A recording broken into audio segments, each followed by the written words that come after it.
The Locked On Podcast Network presents the College Sports Big 3 in 30. The three biggest stories in college sports. From our local experts at the Locked On Podcast Network. We bring you the real story, why it matters, what's next, who wins the big game, and more, all in 30 minutes. The College Sports Big 3 in 30 starts now with the biggest story in college sports. Let's talk about Jax Tanner. A BYU got a big commitment on Saturday, and as he announced his commitment, and he is now the 20th commitment to the BYU recruiting class, which, as of recording of this podcast, they are 21st in the 24/7 sports rankings. They had briefly moved inside the top 20 up to 19th earlier on in the weekend, but they've since slid back down to 21st. But I think given time, you'll see that ranking slide up once again, and a potential commitment tonight from the likes of an Adam Bywater could help push BYU back into the top 20, and we'll see what he ultimately decides, and we'll talk about that coming up on Locked On Cougars. But as we talk about Jax Tanner, I want to throw up his huddle highlights because many of you know that I'm an offensive lineman. I played offensive line in high school, and I am a lineman junkie. My two guest hosts, I guess you'd call them, in terms of BYU players the last few years, have both been offensive linemen. I love hog mollies, as I like to call them, and because they are guys who toil in anonymity, but they're absolutely critical to the success of their football program. So I'm going to throw this up here and let you guys see Jax Tanner's highlights as we talk about him as a football player. What you are going to notice is this is a dude. He plays both a tackle and guard for Rocky Mountain High School up there in Idaho, but he is an absolute mauler. He loves burying opponents. I think it was Casey Lundquist that put this out there over the weekend when he announced his commitment that last year as a junior at Rocky Mountain High School, he had over 100 pancake blocks. That's burying a guy into the ground and 0 sacks given up. 6'4", 280 to 285 pounds, depending on where you look in terms of his stats. And he is the prototypical interior offensive lineman because at 6'4", I'm hard pressed to believe that he'll be playing tackle for BYU when he gets to Provo. But the best part about it is he is the type of interior offensive lineman that BYU absolutely loves to have as a member of their football program. He loves pointing out guys and just going and getting them when it comes to going to the second level. He's a road grader in the run game, and he's not a bad pass protector in his own right. But I love the nasty technical side of how he plays the game of football because it's a type of coaching that you want from a young offensive lineman like this. He does have plans to serve a mission for the Church of Jesus Christ of Latter-day Saints. So the earliest you can expect I think him to enroll is 2028. But when he enrolls at BYU, he carries on a family legacy. His dad, Mike Tanner, played linebacker for BYU in the early 2000s. And he's got an older brother, Gage Tanner, who is I think a preferred walk-on who committed to BYU back in 2023, is now coming home off of a mission, is expected to join the football program this fall. So the Tanner name is linked up for BYU in a second generation. And if you watch these highlights, if you're watching this on YouTube, you're seeing a dude who just absolutely buries dudes, likes to make them feel silly. And he's probably the same type of guy that at the end of the play says, hey, that was fun. Let's go do it again. And the guy on this is like, no, I don't want to do that again. Why? I can tell you, as unaccomplished as an offensive lineman as I was, even at the high school level, when you have a chance to bury a dude on the football field, there is no better feeling than just single-handedly dominating a guy against their will because they're trying to beat you in their own right, and you just kind of give them a wink and say, let's go do that all over again. It is an absolutely electric feeling, and I know the guy like Jax Tanner, he brings that to the field every single time he suits up, whether it's the high school level and soon enough for the BYU football program. I see him probably eventually being a standout offensive guard for BYU, but I cannot discount potentially him being a center. The good news is whoever or wherever he lines up for BYU along that offensive line, he's the type of guy who could be a multi-year starter and just lock it down. You can put him at left guard, right guard, or center and know that for however long left he's got in a BYU uniform, 2, 3, 4 years, that barring something unforeseen, injury and the like, you can essentially pencil him in for the foreseeable future at that position. And a lot of interior offensive linemen have been really, really good for BYU in recent years. Connor Pay, I think Waylon Lapuaho this year is going to absolutely stand out. I think Kyle Saforchich transferring into the BYU football program is poised to be a really, really nice piece for BYU. Bruce Mitchell, what a find he has been moving over from the defensive line and manning that center spot. All of them have let BYU fans enjoy a lot of, I'd say, peace, knowing that the interior offensive line play is not going to let BYU down. Former BYU offensive coordinator Jeff Grimes said, and he still says it to this day, even though he's at Wisconsin now, is that the offensive line needs to be the tip of the spear. An offensive lineman like Jax Tanner, yeah, they're the reason why the tip of the spear analogy works, because they just absolutely make everything else work. And I love the way he goes about playing the game of football. It's a no nonsense. He doesn't necessarily showboat when he dominates guys. You can tell he's having fun out there, but he's not just like, say, hey, look at me, look at me. He knows what his job is. He gets it done to the best of his ability. And those stats, 100+ pancake tackles with 0 sacks given up, very, very few offensive linemen, even at the high school level, can say that they've had that type of success. And I guess the kicker to all of this is that BYU beat out the likes of, once again, Oregon, Michigan, Tennessee. Those are all programs he made official visits to, and he ultimately chose BYU. He mentioned that Ryder Lyons was pushing him really, really hard to pick the Cougars. 5-star quarterbacks want big, burly offensive linemen to protect them, and that's exactly what Jax Tanner is figuring to do for a guy like Ryder Lyons down the line. And I love the fact that he also had attention and recruiting from the likes of Penn State, USC, Auburn, Washington, Wisconsin, North Carolina, Nebraska. Essentially, name the who's who of college football, and BYU beat them out for yet another high-level prospect. He's either a high 3-star prospect. I know 24/7 Sports has him as a 3-star. I know the Rivals has him as a 4-star prospect. And I think given time, he probably moves up into consensus 4-star territory by the end of the season. He is that good of a prospect, and BYU is really, really fortunate to have him as a part of this 2026 recruiting cycle. And I can envision, come say 28, 29, 30, those years for BYU football, there's going to be a guy wearing that number for BYU. 52 is what he wears in high school, that you're going to see a guy like Jax Tanner emerge and just be an absolute force for the BYU football program. And I'm excited to see that day come, because they've been really, really lucky to have some standout offensive linemen in recent years.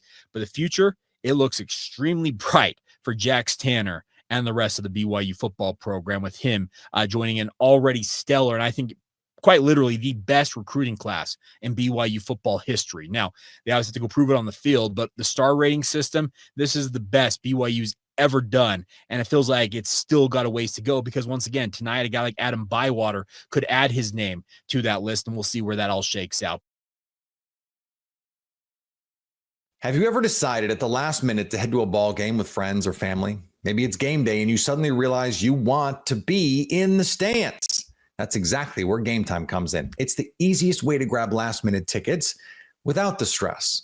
With the money you save on tickets, you can splurge on food, drink, merch, or even invite a bigger group to come with you. Gametime makes it possible. Gametime makes buying tickets fast and simple. Prices on the app actually drop the closer you get to first pitch. And they've got incredible last-minute deals, clear seat views, and the lowest price guarantee that takes the worry out of buying. Take the guesswork out of buying tickets with Gametime.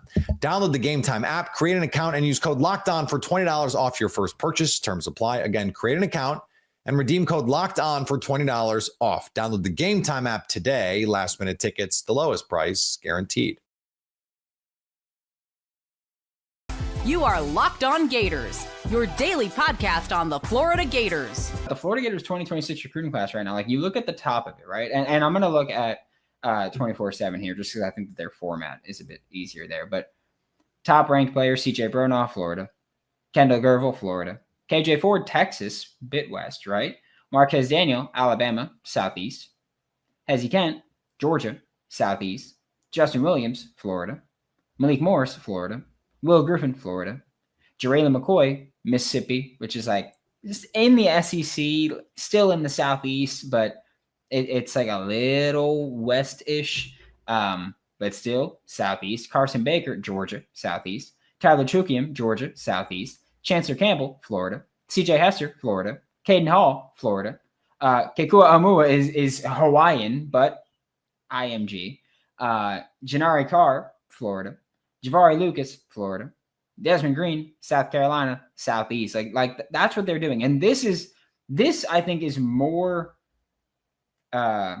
recognizable of a class for what Billy Napier had said he wanted to do when he first got here. It was really like build a wall around that. I think it was like a 500-mile radius, but really pick and choose from the Southeast. Take a kid from Texas every now and then, take Georgia kids, take Alabama kids, Louisiana kids. And, even now, Texas, it's not even take a kid every now and then. Now it's try to take multiple kids every year. If you can. If you can't, you can't. But Florida's recruiting the state of Texas consistently, right? They're all doing it. Harrison talk about the whole family on the troll. Yeah, the little brother was wearing a Florida State. So when I saw the little brother wearing a Florida State shirt, and the mom wearing a Miami shirt, I was like, okay, he's not going to either of those. That's real. I was like, he's not going to either of those. I knew that one. I don't know. I didn't notice I wasn't paying attention to the balloons. For a while, we were just standing at empty space, and I was like, all right, I'm just going to listen there. But look, this is going to be really fun, right? Hezzy Kent is a giant 6'6", 320-pound tight end / offensive tackle. Some places have really leaned into the fact that he's probably going to wind up at offensive tackle. One of the selling points for Florida was, hey, we'll still let you play tight end. Like, we'll let you work out there. We'll let you figure that out there. Until it doesn't, right? And so we could see him still make that transition to offensive tackle there. We got the recruiting belt. I'm cursing on the show. We're having a good old time, right? We're having a good old time today. But the fact that he has that athleticism to legitimately at least be given a shot at tight end is, I think, a testament to his overall athleticism and to his potential to actually go out there and play offensive lineman and find success on the offensive line, which is one of the reasons that I am still saying I would move him to offensive tackle right now. I would. Like, if I have someone at that size with that athleticism, I get it. You could be a nightmare for defenses to defend you, but you can also be an elite offensive tackle, recruit offensive tackle, prospect offensive tackle. Like, the sooner you start there, the sooner you start developing there. And that would be just awesome, right? We got Harrison saying, this is amazing. Phoenix saying, pop off, Brandon. It was worth it. I'm here so I don't get fined. It was worth it. Hey, it was worth it, right? Like, if they get mad at me, they get mad at me. They say what they want to say about me. But, hey, we're going to have some fun, right? And, hey, if they don't say anything, who's to say, right? Billy did to Mario what Elijah Martin did to the rim in Summer League last night. It's crazy. Elijah Martin just balling out. Like he's playing very similar to his college stuff, and that's just fun to see, right? I feel like a lot of guys, slow down. They maybe get reserved, and Elijah Martin's like, nope, still doing it. Ryan Tooper said his road to glory, Florida won the Natty. Trey set the single-season receiving record, and DJ set the single-season passing record. I would love it if that happened. Phoenix Risers said hit the like button always. Duval, what's up, brother? How you doing? Kobe McNally, what's Gators recruiting ranking? On 24/7, Gators recruiting ranking is showing up as 14, although I feel like they generally take a little bit to update. And so maybe it's going to be 12-ish at this point. And on 3, which is loading right now, on 3 they are 12th. So that's where they are. They're going to keep improving. And yeah, keep going up. They've got more kids that they're getting. What if he did stay at tight end though? Gronk archetype? No, first off, no one's Gronk, right? Like no one's gonna be Gronk. Gronk's the greatest tight end I've seen, and I know I'm younger than a lot of people that are gonna get mad at me saying that. But yeah, I think that I don't think anybody's gonna be Gronk.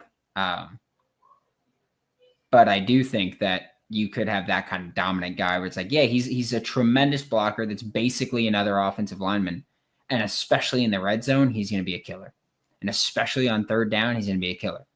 Like those kinds of guys, I'll take him 10 times out of 10. I just think that, with Hezzy Kent, like he's got the size. Because with Gronk, like great blocker, right?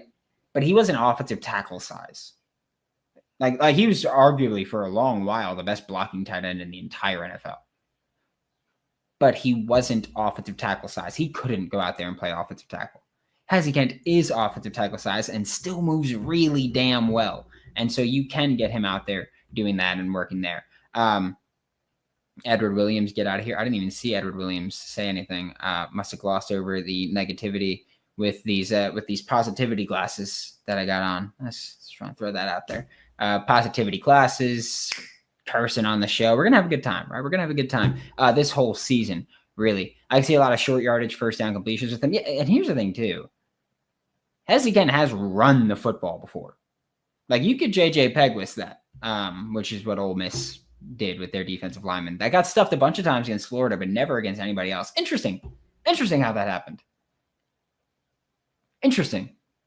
Very interesting how that happened. Double Gator said he's a freak athlete. You bring him on, figure out what to do with him later. Absolutely. But I can start talking about what we're going to do with him, right?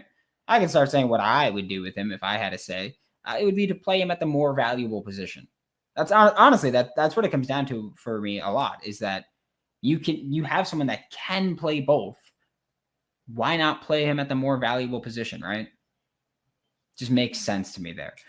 Maybe Lil Bro is just a criminal fan and now he's flipped allegiance to the best school in Florida. Hopefully. Hope he opens his eyes a bit.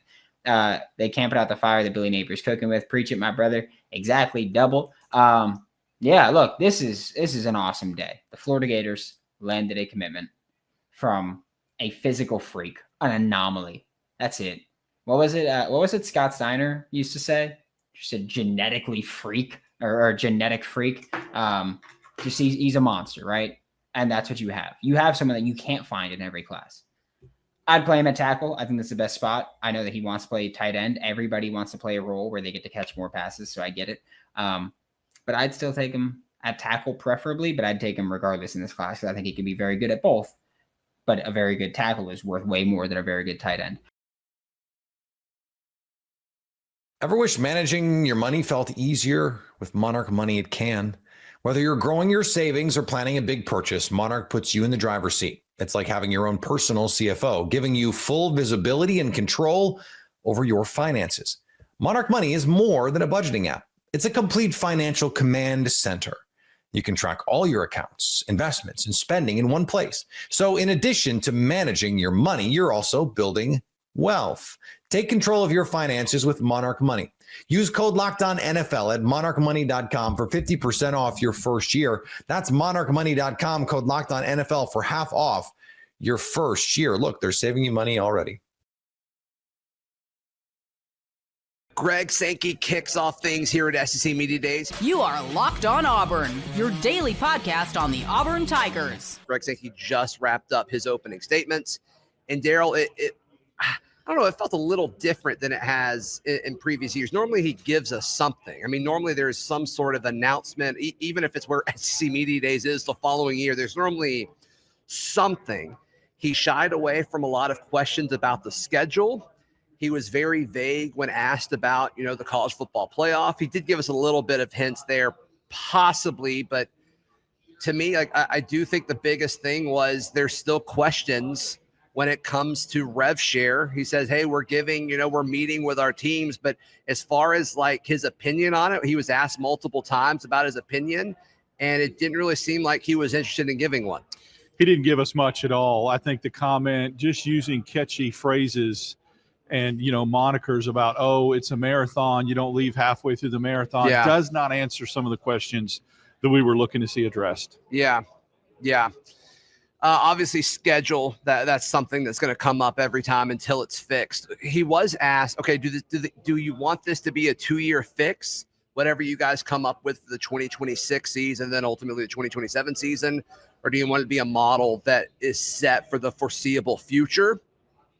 And I mean, once again, the answer was kind of cute, right? It's like, well, I want to talk about scheduling as little as possible. So hopefully it's for the long term with kind of check-ins from time to time, which makes sense. I mean, we need a standard scheduling model moving forward.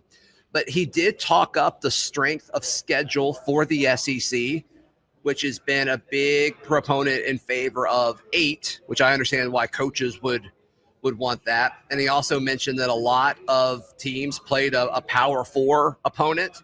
And he said some teams in the SEC last year played 10 of their 12 games against P4. And he said it's going to be a similar trend this year because it's pretty much the same schedules across the board. So that's sure, But it's like, are we really not closer on this front? It's kind of odd to me how we're not at this point yet. I just see a lot of stalemate is the way I see it. And, Sure. And to come back and say, well, every one of our member institutions played at least 9 Power 4 games. Some played 10. I get it. But to me, that was a diversion. We're talking about SEC schedules of 9 games, not Power 4. And I guess the argument is, well, is it watered down because the SEC plays 8 conference games when other conferences play 9? The SEC is a whole different animal. And so we're talking of let's stick with the point of the SEC. We're not here at other Power 4 media days. We're at SEC media days. So let's stick to that. And I also didn't like his answer to the question to the gentleman from the United Kingdom about possibly playing international. He made it sound like the SEC is the SEC for what it is. So that was my favorite part. That was my favorite part. I want to talk on that specifically in a second, because that his answer to that actually got me really, really fired up. So let's touch on that in a second. He talked for a long time at the beginning about postseason with basketball. And I'm like, I'm not against this. I don't know if I would have led with this, Commissioner Sankey. We are at, the official kind of kickoff for the football season. But it kind of sounds like he's not opposed, or maybe even for more teams in the basketball postseason, which surprises me a little bit. Disappointed in that answer. Disappointed. Totally against. Not mad, but disappointed. Yeah, totally. Daryl Dapprich. I'm against the expansion of the NCAA tournament. I think I was against the play-in games. I think it needed to stay at 64. Yeah. It's going to become a participation tournament. You might as well just make it upwards basketball and let them wear different colored wristbands. I don't agree with it at all. It needs to stay right where it's at, or actually I would like to see it go back to 64. So his answer to that, as the commissioner of the best conference in America, expanding it to make more teams go in it, which I think saturates it. Especially when you had like a record amount of teams just make it. And it doesn't really seem like there's any slowing down for the SEC as far as making the NCAA tournament. Right. So it's like, I don't think the overall product is better. I don't think the SEC's footing in that situation is better. So I'm with you. I don't know if I'm going to say I'm disappointed, but I am a little surprised for sure. I don't like it. I don't like the talk of expansion. I'm a traditionalist based upon the fact that I like 64 teams. And again, I hated the play-in stuff. So it is what it is. I'm surprised that he would be for something that saturates and waters something down. There were 2 quotes from Sankey in his opening statements that I absolutely loved. One, he flat out said, college athletics is not broken. Said it's under a lot of stress, a lot of strain, I actually believe was the word he used. But he said that college athletics, not broken, which is what a lot of people are saying. A lot of the naysayers in the current, situation, when you look at rev share and NIL and all that, transfer portal, is people who don't like it, they say it's broken. He says it's not broken. I agree with him, but in the sense that I do think it's close. I do think there's a lot of pressure and it could snap at any moment. If he wants to make analogies, I'll give you one. It's not broken, but it's cracked. I mean, there's a small crack, hairline fracture in it right now, that if it doesn't get plugged up or doesn't get addressed or doesn't get puttied up, sure, it could break. And so and a lot of the reasons why are what we've talked about and the things that he really didn't address full force. Mm-hmm. So, yeah, he can't stand up there and say college athletics is broken, but there are a lot of things about it right now that is showing cracks that weren't there a few years ago. The other thing that he said that I absolutely love, so you mentioned there was a reporter from the UK there. You could tell by his accent. And he was asked about, growing the game internationally, which has been a big thing for pro sports. The NFL's done an incredible job with it under Goodell, playing games in Mexico and UK and Ireland, all that stuff. So he was asked about that with the SEC. It seems like there's a few games in Ireland every year now, which I'm not against. I think it's awesome. But he asked that about the SEC. And Sankey's response was, the strength is in our communities. And I think there's been so much talk about the stuff that's, quote unquote, breaking or cracking, to use your term, college sports, that we have kind of forgotten about the strength of what this all is. And it's all these communities. And he talked about how, the 16 cities or 16 towns that hold the 16 schools within the SEC, that's the strength. That's the strength of what the SEC has to offer. And we talk about the economics of it all. Like you take 100,000 people out of a city, like that's really going to impact that market for sure. But I loved that answer. And so I'm a little interested to hear like what you didn't like about it. Hated that answer. Why? Because the SEC already is king in this community. Nothing you could do could taint that, take away from that, water that down. It is the number one brand in all of college athletics. Yeah. Why not take that worldwide? There are people in England, Ireland, Germany, Italy that are dying, longing to see what American college football is all about. And the SEC is the standard. Why not go take the standard to them and give them a little bit of a taste? Now, I do think he talked about how he met with, I think they say the mayor of Dublin, I believe, about getting a game. The Lord of Dublin, which is similar to but yeah, that's very highfalutin. Got it. There you go. There you go. And so, it doesn't sound like it's out of the realm of possibility.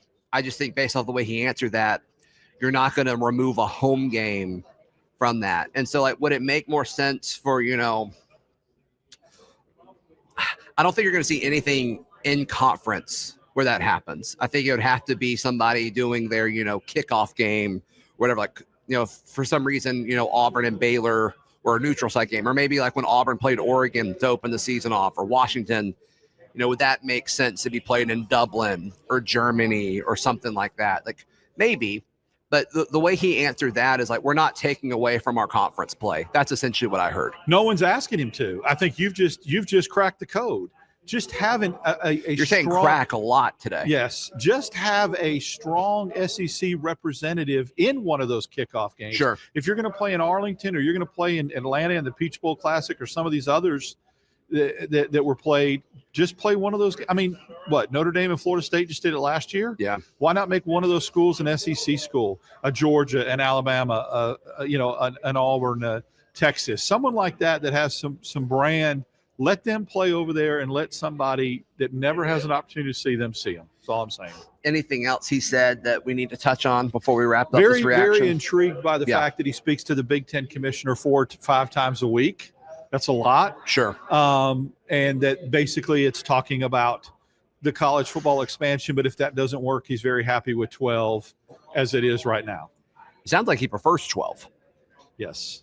I don't think that happens. I'm coming across, and I'm just going to be very transparent. And I don't know what it is, but it seems like everything he said today that I'm in polar opposite of, and it's true. I don't agree with the 12. I'd rather go 16. I think people need to go international. I'm against the expansion. You are against everything. Are you anti Greg Sankey? I'm anti Greg Sankey today. So you're not doing the Sankey leg today? No.